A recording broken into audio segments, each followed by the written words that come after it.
Okay, hello and welcome to our Age Well webinar today. My name is Alison Schneider, and I'm the Education and Training Manager at Age Well, Canada's Technology and Aging Network. In today's Age Well webinar, Understanding Power Dynamics, a discussion on power in research teams, we will explore how to identify and mitigate power imbalances in co-research. This is based on the recently published journal article, The Ultimate Power Play in Research, Partnering with Patients, Partnering with Power, which is open access, and we will post a link to that in the chat. In this webinar, we will hear from Therese Lang, patient partner, and Don Richards, facilitator of patient engagement and research, to learn how they have navigated power dynamics on research teams. We are excited to have you both here. So this presentation will last for about 35 minutes. And we will have the rest of the time, about 25 minutes or so, for our Q&A session. And that will follow the presentation. So during this time or during the webinar, please post any questions or comments for the Q&A in the chat or in the Q&A box. If you post in the Q&A box, other participants will be able to upvote your questions, so that can be helpful. You may also raise your hand to ask a question verbally. That hand icon is on your Zoom toolbar. So then we will unmute you and you can ask your question. You can also enable closed captioning in Zoom, and that is also located on the Zoom toolbar. This webinar is being recorded and will be available for replay on AgeWell's YouTube channel. Okay, so that's it for me for now. I will turn things over to Dawn to get us started. Thanks a lot, Allison. Therese and I are really pleased to be here and really pleased to see a number of folks that we recognize in the audience. So thanks a lot for taking some time and spending it with us today.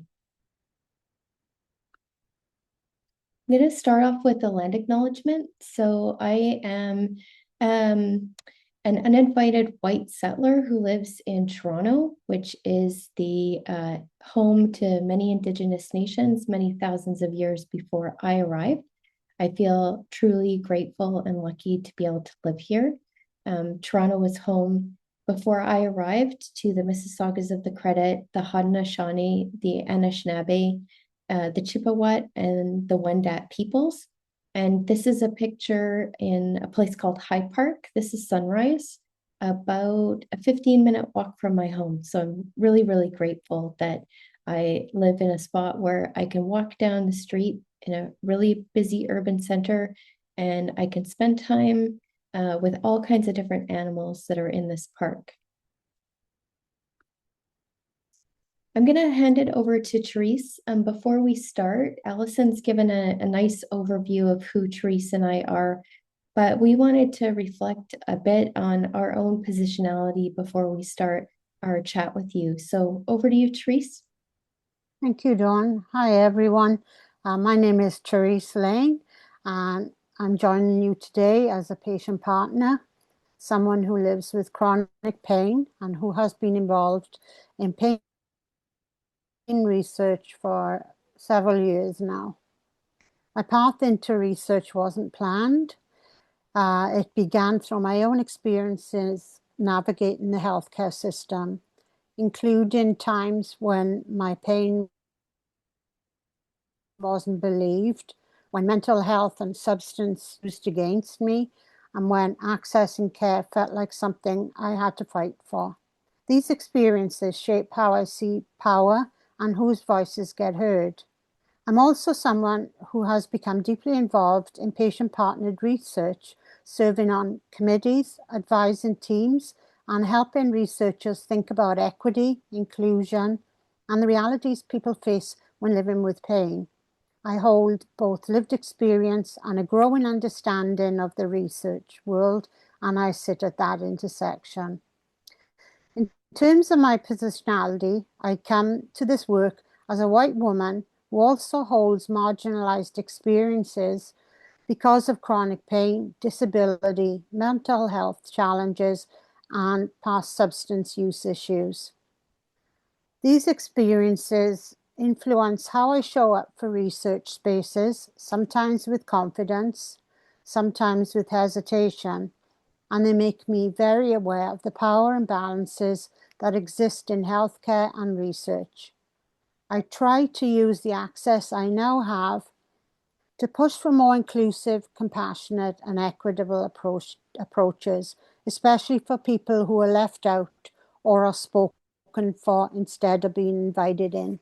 Thank you. Thanks, Therese. A little bit about me for those of you who don't know me either. So I am a cis woman. I am from an upper middle class background. I'm actually an analytical chemist by training, and about 20 years ago, I was diagnosed with a chronic disease called rheumatoid arthritis. That diagnosis has fundamentally shifted my career, actually in very welcome ways and very surprising ways, and have helped me find a community that I actually didn't know was out there and was possible for me to be part of. What I do today is I work with researchers, I work with organizations to help them engage people and perspectives that aren't usually part of the research discussion. And that might be patient partners, that might be public partners, and in some spaces, that's even athlete partners who I help work with. I'm very aware that depending on the situation, I might hold a great deal of power. So where I'm working with maybe patient partners who are newer, or when I'm in a room with a number of patient partners because I've been part of this world for a long time. And I also work in spaces where I don't hold much power at all. And that might be in spaces where I'm the sole representative as a patient, or where I'm advocating for patient partners who I work with. And it's actually quite mind-numbing to me how if I enter a room and I am introduced as Dr. Dawn Richards, I am taken a lot more seriously, I'd have to say, than if I am introduced as Dawn Richards' patient partner. And so the work that I do is really aimed at changing what that looks like and changing the conversation. And what that's meant for me in the past few years is really recognizing the privilege I hold and the ability that I have to step back and to open the door for other people whose voices aren't heard and whose perspectives deserve to be heard, just as much as others who are at the table. So Teresa and I really wanted to start off that way so that you can really understand where we're coming from and the perspective that we bring to today's conversation. Over to you, Teresa. Yeah, so these are the key things that we hope you'll take away from our talk today.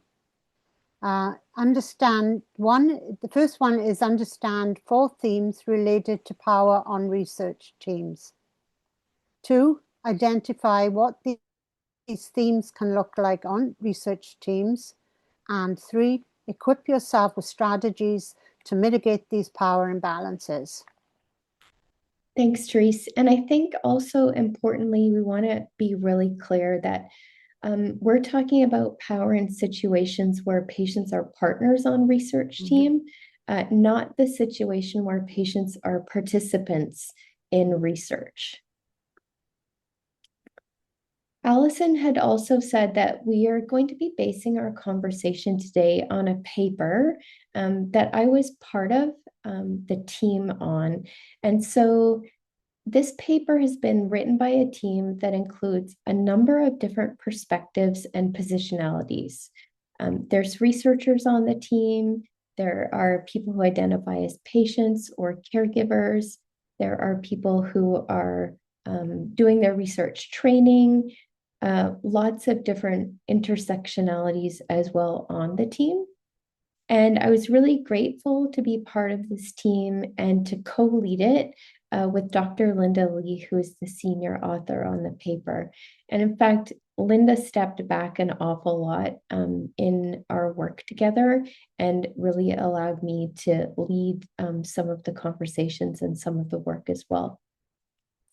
Part of how we worked together as a team was really intentional around trying to more equitably share power with everyone on the team instead of simply kind of deferring to the researchers or to the people whose voices we heard the most. And while Therese wasn't formally part of this team, Therese and I have worked together for probably about 10 years now, I think, Therese. And so I thought when I was invited to have this conversation, who could be a better partner to bring in than Therese? So just to share with you, what we're going to do is we're going to walk through the 4 themes of power that are described in the paper. And we're hoping to have more of a conversation about things rather than us giving a lecture to you. So unfortunately, I'm tasked with some of the lecture-y pieces, and I will share some of those things. But then Therese is going to really help you see how this actually looks. And we're going to both talk about some ways that we've seen some of these power themes successfully mitigated or avoided altogether in some instances. So let's get us on the same page as a start. And when we talk about power, one of these definitions is actually from the dictionary, and that's the first definition here. And power can be described as the possession of control, authority, or influence over others. And what we talk about in the paper and what Therese and I'll talk about is that what really characterizes the power that we'll be discussing is how it brings into play relationships between individuals or between even groups, and that power in this case designates relationships between partners. And hopefully what you'll see, and maybe you can think about this in your own experiences as Therese and I talk today, is that power relations or dynamics are really the ways that people access and use power in their own interactions together. I'd argue a lot of times people don't even know that power is there, or they're very unaware in the research space of the power that they actually maybe hold, or I'll say wielding. And so really part of our thought today with the conversation is simply bringing more awareness to these situations and asking you to reflect about your own power in these different types of situations. Are you ready to go, Therese? Sure. Okay.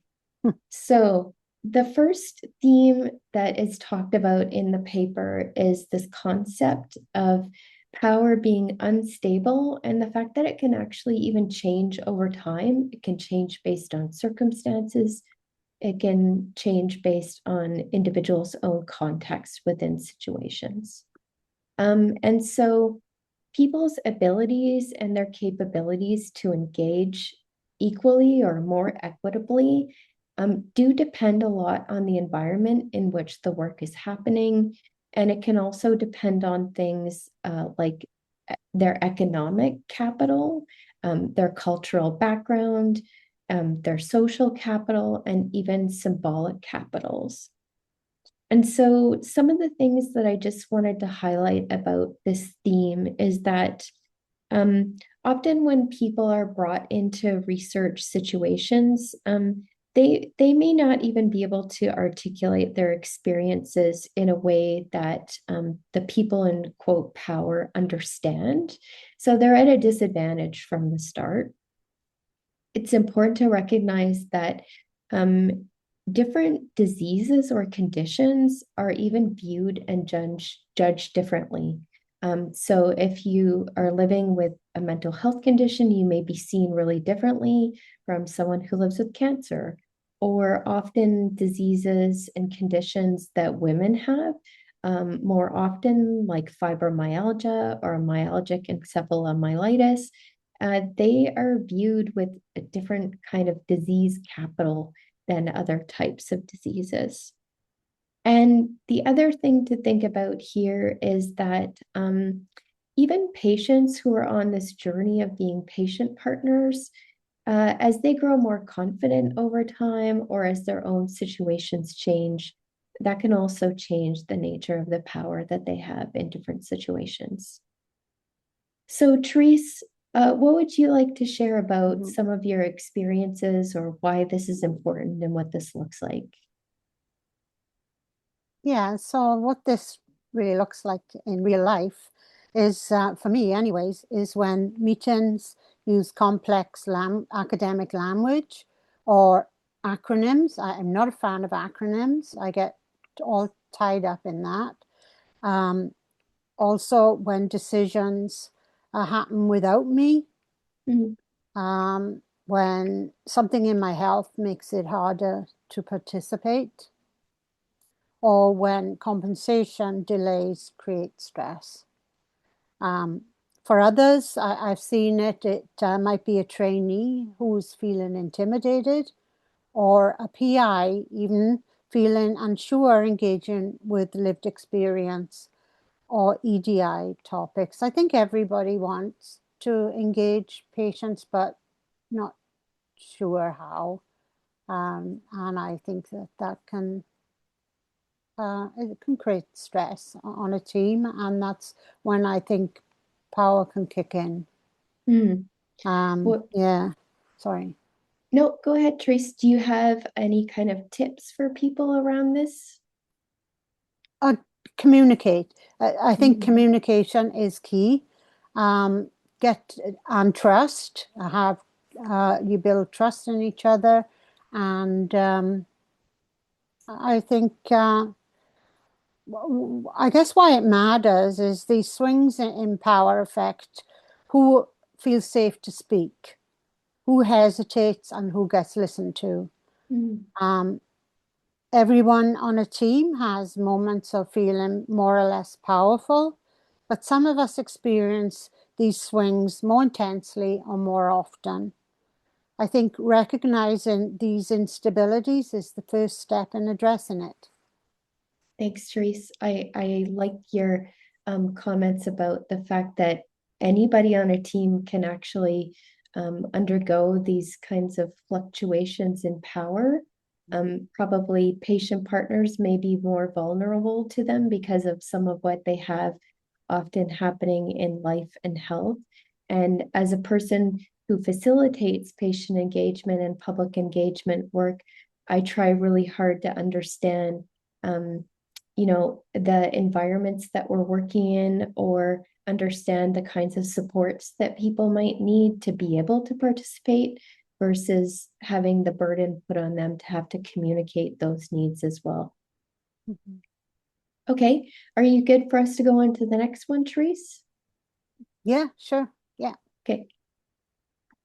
Okay, so the second theme, I call this a sticky theme because people don't really like to talk about this one. Mm. And it's actually pretty important to talk about. Patient and public partners are people too. And it's actually kind of fascinating that there are uh, variations in power or layers of power that actually exist amongst and between patient and public partners who are part of teams. And, I kind of shed some light on that earlier when I was talking that if you have a team that's got a very experienced patient partner and maybe someone who is a newer patient partner, unless they work together well and maybe are aware of some of those things, there can be some funky power dynamics amongst them. This might be also a reflection of if patient partners are who are on the team are often invited to the table versus those who aren't. And even when you bring people from groups that might be seen as equity deserving groups, often the people who are able to represent those particular groups hold a lot of power amongst their own communities as well. And sometimes you'll see this play out when uh, patient partners are in this place in their journey where maybe they are really focused on their own needs, their own experiences and stories. And they sometimes don't understand that even when someone lives with the same condition as them, they might have actually very different experiences. from their own experiences. And so if they see that what, I don't know, their suggestions or what they would like to see happen with a project it isn't happening, sometimes it will look like they're acting out when it's simply that they don't realize necessarily that other people have had different experiences than them. And I guess the last point that I'll bring up here is that there are instances where I've actually seen patient public partners bully other members of the research team, whether it's other patient partners or whether it's even other members of the research team. So strangely confrontational behavior or really silencing other people on the team because things become really uncomfortable. Again, patient public partners are people too, so we shouldn't be surprised by this, but we should definitely be aware of it.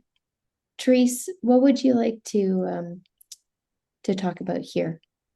Yeah, I mean, I have seen this. I've seen patient partners hold back, even though they have valuable insight, because they're not experienced as maybe somebody else on the team, and they think that what they have to say is less valuable or unimportant. And that is so sad to see, because everybody has a voice, and it can only amplify what is going on. And, you know, yeah, but I have seen that, and it's so sad to see. But I think that the team, again, communication, you need to clarify roles on the team, offer mentorship, and make space for the quieter voices that are on the team, because this helps balance out the power, I think.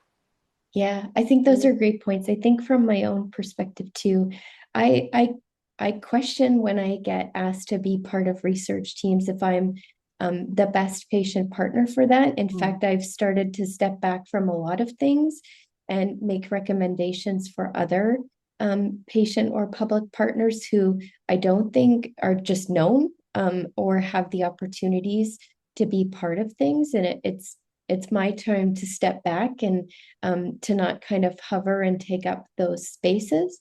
As a person who facilitates patient engagement, I do think too that it's important for, you know, whoever is running meetings or is part of these spaces, like you said, Therese, to be really mindful of who's not speaking up. And you don't have to call them out in the meeting, but you know, maybe circle back to them and understand why, how they're feeling, or maybe you'll understand more about why they haven't felt comfortable to speak up. The other thing I'll often do in meetings is to invite people to participate how they want to participate. So if we have a virtual meeting like this, some people love to talk, right? And that's great. They feel confident enough to talk. Other people feel much more comfortable typing in the chat. And so that sometimes is a helpful way for people to gain confidence if they type in the chat. And as a facilitator, you point towards the good points that they're bringing up as well. So yeah, I think embracing the differences is really important. Yeah, and for it's sure. funny when you reach that point in your journey that you know that somebody else could be talking instead of you. And yeah, Yeah. I mean, It's I don't okay, mean you, right? I mean me. Yeah, Yeah. yeah, I know yeah, you weren't talking just yeah. about No, me. That's okay. But it's true. For me, I yeah, feel like I mhm. not that my story's not important, because I think No, everyone's stories are important, but I get lots of opportunities, right? So I think it's important for me to open up the door for other people. oh yeah, Okay. Are we good to go on to the third theme, Therese? yes, yeah. Okay. So the third theme is our good friend tokenism. I think probably lots of people know what tokenism is. And I kind of call it when you get invited to the party, but nobody really wants you at the party. And I think lots of people know what that feels like, unfortunately. And especially on research teams, this will emerge when the power and the resources are, we've called this disproportionately with one party. And so, for example, when you look at academia, researchers are funded, so they hold the funding. They often run all the meetings. Sometimes they decide, which direction the research is, and there's lots of ways that that can be mitigated. Tokenism sometimes is sort of supported by the timelines that are part of research and by some of the structures in academia. So I've already mentioned that one with funding agencies. Sometimes they have really short timelines. They don't allow a lot of time for relationships to be built before you have to fire off a grant. Researchers are pretty used to working under tight timelines, and so you might get invited to be part of things really late into the team, etc. So, Therese, what would you like to talk about in terms of what you've seen around power and tokenism? Yeah, I think what I've seen is, and has happened, is that I'm invited too late. They're already in full swing. Decisions are already made. Budgets or priorities exclude us, Mm, or involvement is mainly for optics. I have felt the difference between being valued and being included. So a project can say it has patient engagement, but tokenism does harm trust. And I think it takes a while to really recognize it. But when you kind of using your voice and it's not going anywhere or mm, not having any impact, um, but still want you there, but to step back. And I mean, I've seen the opposite of that, where I've been fully welcomed onto a team, and it's so everybody's mood is better, and brainstorming takes place, and you just feel good about the whole thing. You get interested in the project, you build trust and community within the team, and it only enhances things. I really believe that. So, but I think for patient partners that they need to know that when tokenism is happening, and to just step back. mm. And Therese, I know you and I have talked about this before, and you mentioned it again here that, like you get invited to be part of the team when the research question is already formed or the work is underway. Can I ask you, Therese, does it make a difference if the team says, like, look, it is what it is, but we really want you there, and they start to signal that your input then moving forward changes things and you have an impact, and they circle back with you to make sure that how you've made a difference in the project? Does that make a difference for you? Oh yeah, absolutely. Because the project that I am on, um, I was late coming into it. It was Okay. because they couldn't get the funding for patient engagement. But and it was the first time they had done patient engagement, and they brought me on, but they were really willing to learn. And we have done things together as a team, despite that, going forward, I have I have really felt included in that, and I need to give a shout out to the Plan Project because they're amazing, and I have been nothing but really welcomed onto that as part of that team. Yeah, Okay, yeah. thanks, Trace. So I think that's a good lesson for people that even though, some of the structures can be set up to almost, wedge people towards tokenism, that there are approaches to avoiding it in terms of recognizing that the system is how it is, or that there haven't been resources that they could allocate. And, I think people are pretty forgiving if you're just transparent with them about how you're going to move forward and being open for your input. Yeah. Okay. Okay, let's go on to the fourth theme, Therese, and this is really closely related to tokenism. So here we've called patient engagement PPI. That's what it's often called in the UK, and PPI stands for patient and public involvement. And this is one where PPI is seen as a commodity or project. And so it's basically seen as a way to extract experiences from people, to sort of validate their research or their project without actually truly involving patient contributors in the research and design of things. And so the reason why I say it's really closely related to tokenism is that I think this extractive experience really can make people feel like tokens, like they're there to check a box. And it's almost being seen that you're there to provide, quote, credibility to the project, maybe that's already underway or that they're proposing, and that they don't take any of your input to change. And I also think it's when people like Therese and myself are seen, I'll say, quote, in quotes, as only patient partners.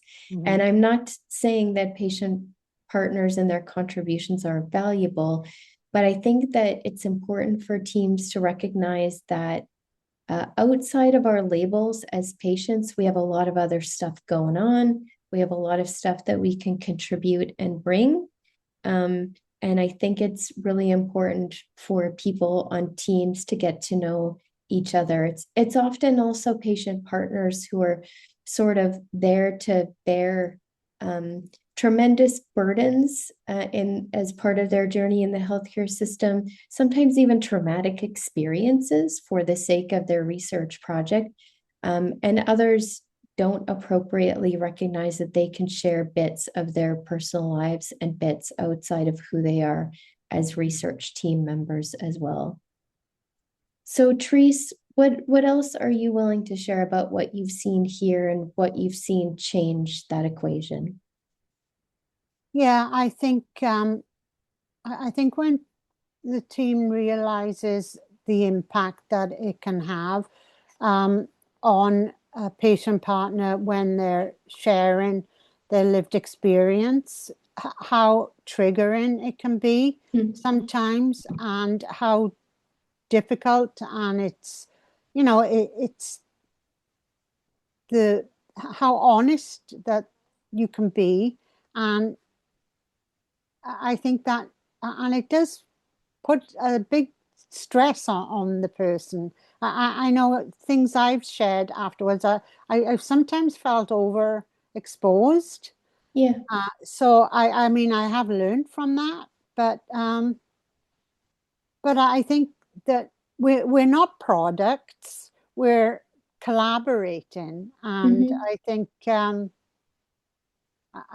that again, I'm going to say about communication, because I think that's the key thing.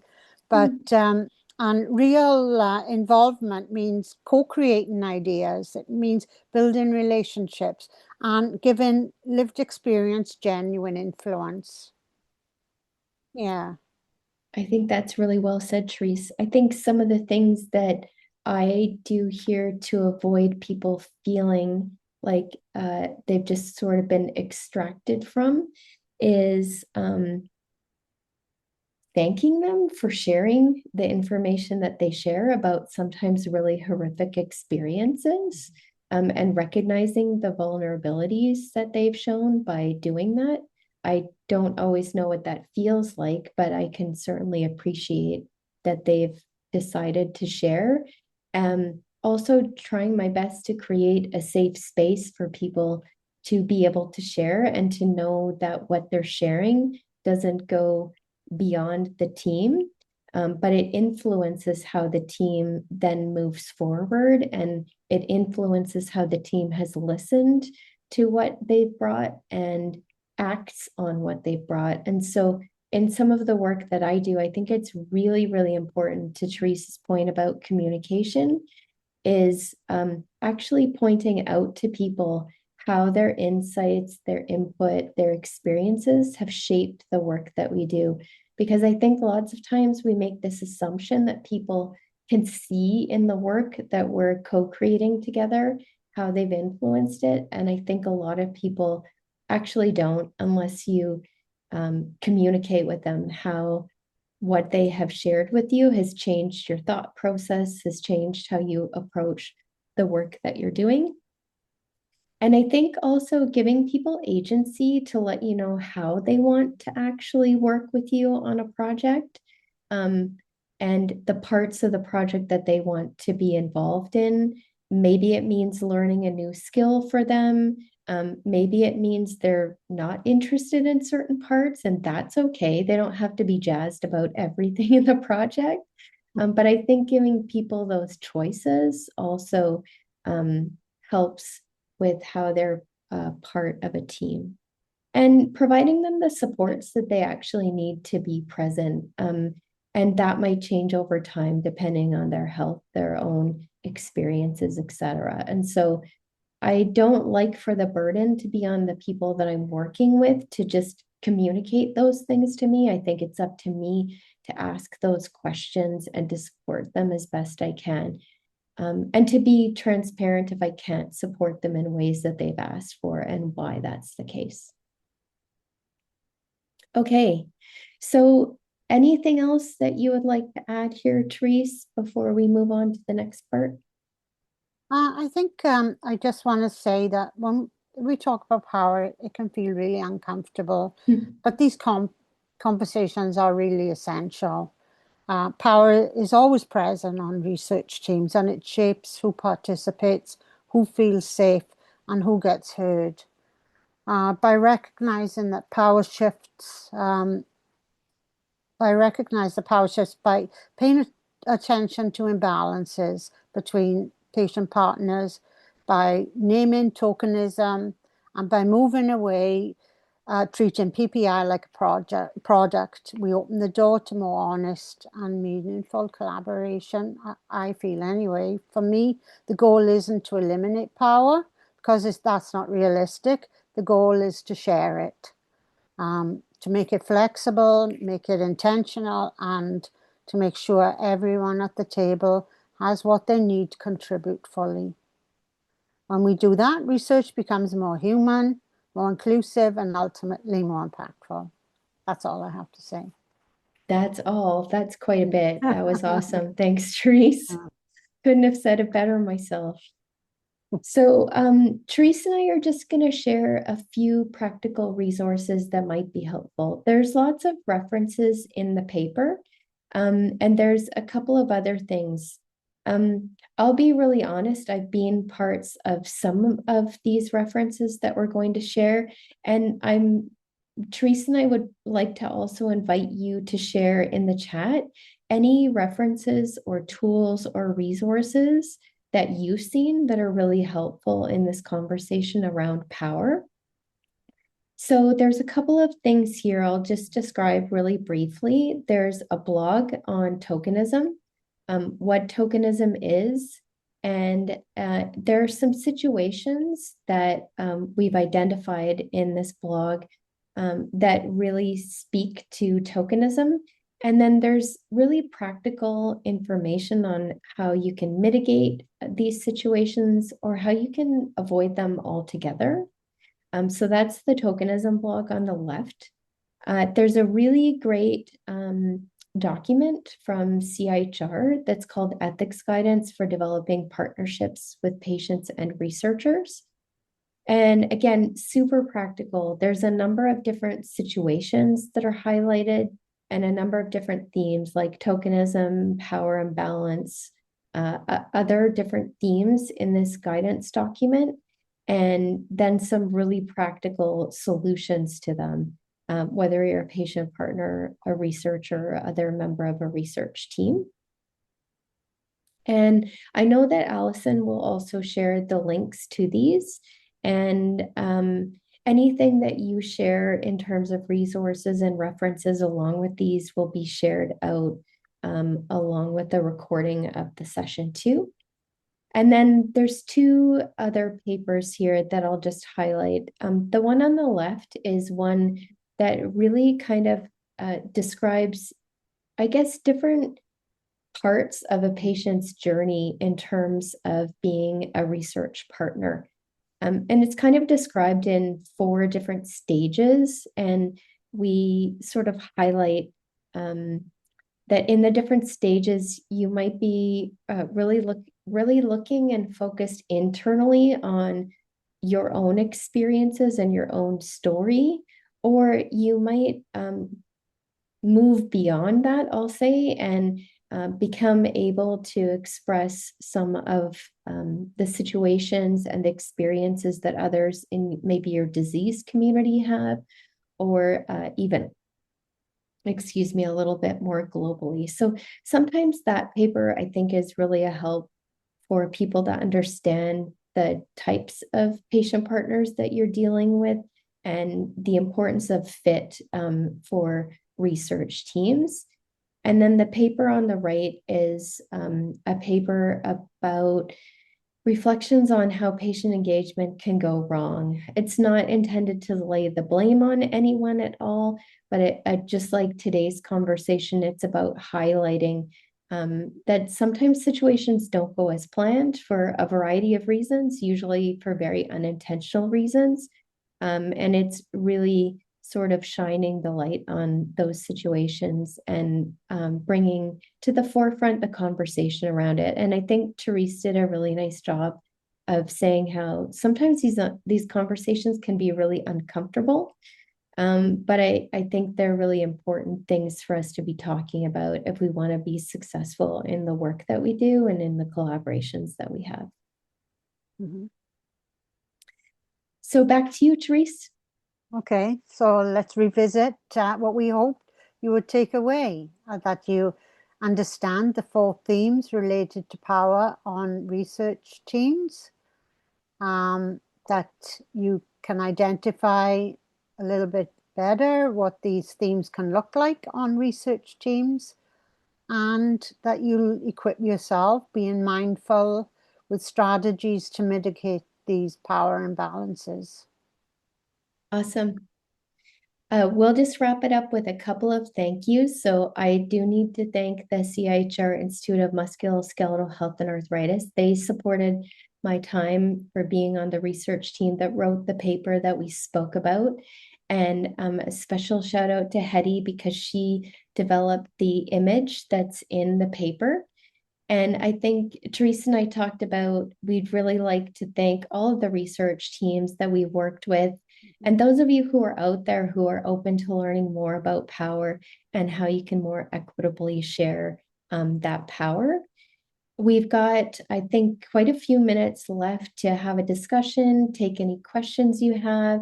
And Teresa and I are also super comfortable with leaving our email addresses there. So if you've got any other thoughts that you would like to share with us or resources or comments, we're happy for you to reach out to us as well. And I can put those emails in the chat for you too. So thanks a lot. And Therese, did you just want to wrap up with any thank yous or comments before we go to questions?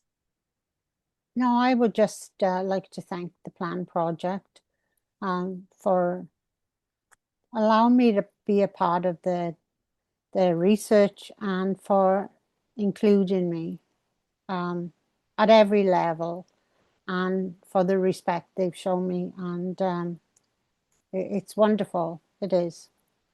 Makes Thanks, it all Therese. worthwhile. Fantastic. Thank you both so much for that really great discussion and modeling a lot of the techniques and ways to discuss and be open that are so important in any team, but especially when you're working with patient partners and other people who are sharing some very vulnerable things or asked to share vulnerable things with others outside of their, friends and family circle. So Dawn has posted her emails in the chat. We posted all the links in the chat as well. There's a three-part age well guide that we did last year, where some trainees and older adults and caregivers talk about co-presenting together, and there's some similar themes. And I think a lot of the language that we use, we don't like to talk about power. Like that word does scare people. Yeah. And I think Therese, like you saying, it's about sharing power is really the point. We don't don't be afraid. Your power is not being taken away, right? It's actually sharing it. That's Uh, right. Yeah. yeah. So I wanted to ask, when it comes to relationship building, so you both you talked a little bit about that and the importance of relationship building and communication. Um, so in the chat as well, people feel free to post, but what does this look like to you? I know, Dawn, you talked about thanking people, creating a safe space and agency. Therese, did you have any things that are really important to you in relationship building? Um, yeah, I think to it's when one person shares and on the team and another person shares something about themselves. And I think listening, knowing when people are listening to what you're saying, and just I think you can sense it, like they're not rushing you, they're not, asking, are you okay? Is there anything you need? Um,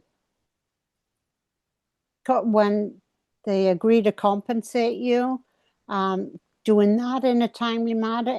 If some, I know I've been in a situation where I couldn't accept compensation, so they looked at another way to give to me, like through a gift card, and all these things make you feel valued, and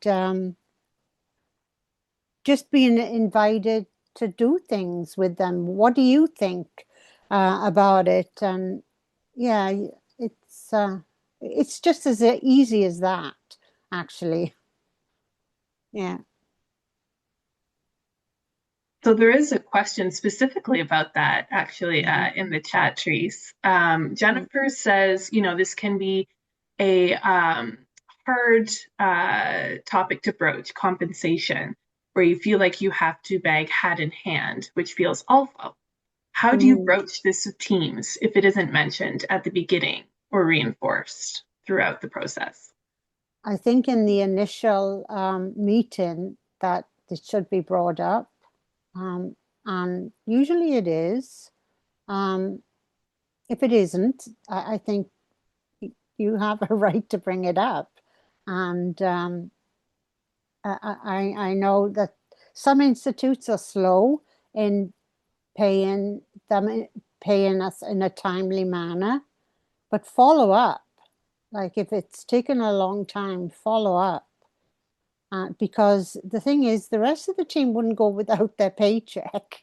So I think making us wait for it, um, it's kind of demeaning. So yeah, but follow up. Yeah. Thank Dawn? you, Therese. Yeah, Dawn, do you have anything to add?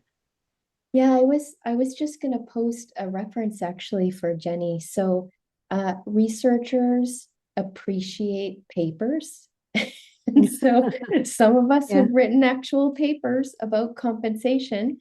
And so sometimes it becomes as simple as, I know it's hard and I agree that the burden shouldn't be on you to be asking, but I think it's completely fair, as Therese said, to say, I'd like to understand more about my role on the team. For example, the role you see that I have, the time you think it might take, how you think it might be involved, and how I'll be supported. And maybe that includes payment. So you can kind of bundle it with a bunch of stuff instead of just saying like, hey, where's my money? Which you Yeah. could also say. But I do think, it's part of the package, right? And so if somebody doesn't mention that to you, I think it's worth asking them as part of clarifying how they see you being part of what they're up to. And then that helps open the conversation more too. Because I always say, like, your involvement on a project shouldn't just be how the research team has envisioned it. Like, it should actually be a negotiation in terms of how you want to be involved, the parts you want to be part of, all those kinds of things. So I think it's helpful if it's part of that kind of overall conversation. Mhm. Yeah, and it's also related to labor, right? And how Sure. we define labor. Yeah. And that's part of it. Yeah. So we both posted Mhm. some helpful guides there. The one I posted is related to age well research as well, and we've circulated this a few times too. So no other questions from our participants right now, but there was a question um, posted before in the question and comment section when folks registered. So the question was, what role does intersectionality play in power dynamics? You talked a little bit about this, but I'd like to hear a little bit more. Reese, would you like to start? No, you can Yeah. start. Yeah, I'm just having to think. Yeah. Yeah. Okay. I mean, I think whether people want to admit it, I think all of, intersectionality plays a big part in the power dynamic, right? So, um, I'm just gonna put it out there. Like, I think if an older white man is part of the research team as a patient partner, he may be treated differently than a young gender fluid person from an equity seeking community. And whether or not people even talk about their positionality and their intersectionalities, I think those things come into play. I've been part of something really recently where I made a comment about something gender related, and it wasn't an off comment or anything, but it was just really fascinating to watch the people who felt they had agency to make comments back to me about it versus those who took, I'll call it a more sensitive approach. So I think when people don't realize sometimes their privilege that they have in situations and therefore their power in situations.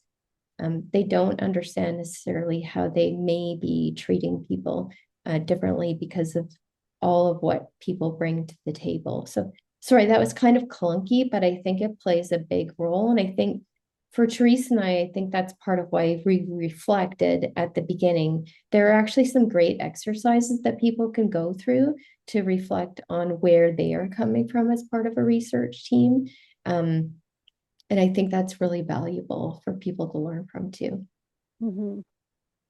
Yeah, I think I mentioned, that I am a white woman, and which automatically, on face value, would look like I am privileged. So I did clear that. I have been part of marginalized populations because of drug addiction and mental health, and being with disability where I wasn't able to work, so I didn't have a great income. I still don't, but so I I just wanted to make that clear because not all white people are supreme. So I just wanted to make that clear. Yeah, thanks for both of those comments. I posted the implicit bias test link in the chat if people are interested. I mean, one of the obstacles, Yeah, just to add to the discussion, yeah, is it seems like we are all here, which yeah, is also a good first step. mhm, So maybe preaching to the choir a little bit. So to get Yeah. outside of these groups that are really concerned. So spreading it to those who maybe haven't actually thought about self-assessment. thought about where their biases lie. I think that is a struggle for a lot of folks. So I don't know if you have any comments or if that's something you've thought Yeah, about, but that self-assessment and reducing those assumptions too. I think so, Yeah. because I don't think we're always aware of our biases, and I think that we need to be. Yeah, that's all I want to say about that. Yeah. I think to add to Teresa's point too, I think sometimes just by going through exercises or setting things up differently, like often Alice and I will I try to set up safe spaces in the places that I'm working. And I think sometimes just by doing some of those sorts of things, you can have people realize there are different ways to approach things, or maybe to help them realize they hadn't thought about some of those situations and why those things are important. So sometimes you can help people by sort of modeling it, for lack of better words. Mhm. Thank you. Okay, so one more question. We'll try to fit this in as we're wrapping up here. Um, so Carolyn says, it was nice to hear as a PPI the potential hand ties that researchers have to be able to include us in the ways they might want to. Are there ways that we can respond in less than ideal situations to continue being involved while not continuing enabling a system of power that isn't ideal? Therese, do you want to go first, or would No, you go like me ahead. to? Yeah. Yeah, I think this is tough. I think Mm. Therese has talked about sometimes recognizing situations and being okay to walk away. I've been in similar situations. Again, I think it's one of those things we don't talk about enough, that sometimes these relationships don't work for both patient partners and researchers. And that's actually okay, because relationships don't always work. I'll say in real life, it's in real life. But Yeah. it's in this weird kind of ecosystem. And so I think you need to ask yourself what you're willing to deal with. If you know the situation that you're in, and maybe you've tried to change it or you've decided it's not worth it, and I get that too. I think it's up to you to decide if that's a situation that you are willing to stay in because of whatever your reasons are. And I think, I've been in situations where it's like, okay, I know what I'm dealing with. I'm going to ignore some of those things and just deal with it the best that I can because something about it is really important to me. Or I think to myself, this really isn't worth it for me. I don't want to contribute to this and this ongoing behavior. So I'm going to find a way to step back from things. And I won't find a way to recommend someone else to be part of it because I don't feel like it's a great space for someone else to be part of. So that I think that's really tricky, Carolyn. I appreciate the ask. For me, it's a really personal thing, and that would be my suggestion. I don't know, Therese, if you're feeling similarly or differently, or Yeah. I just think that things don't have to be uncomfortable, and to know when it's basically run its course. There will be somebody else if you want them, but sometimes it's just not a perfect match. Or, no, I don't think it should be uncomfortable. It should be a comfortable, safe space for everyone on the team. Everyone is as important as everyone else. So I think, you know, just know when it's time to let go. oh, no problem. I just saw Mhm. the Yeah. comment. It's all good. You're not outing anyone, and you're lucky if you've had all good experiences. That's excellent. I'm really happy for you. Yeah. Very thoughtful. And thank you for your thoughtful comments and responses to our question. Mhm. Uh, we really appreciate both Therese and Don being here. So thank you so much for your time. We're excited to share this recording with all registrants, and we'll also include all those resources along with that email as well. So people can continue on their journeys and share it within their research teams and whoever else you think might need it. I posted in the chat as well. AgeWell has webinars monthly. We have 2 or 3 or sometimes 1 a month. But so keep in touch, and you can see those webinars listed on our events page. The link is there. And then our next one coming up is about collective older adult researchers, intergenerational citizen science in action. So you can hear from some intergenerational teams about some of the work they've been doing. Thank you all so much for attending and participating. It's an important discussion, and we'll keep this going on outside the chat and into our real lives. I do. Thanks, everyone. Have a great rest of your day. Okay. Bye. Bye. Bye.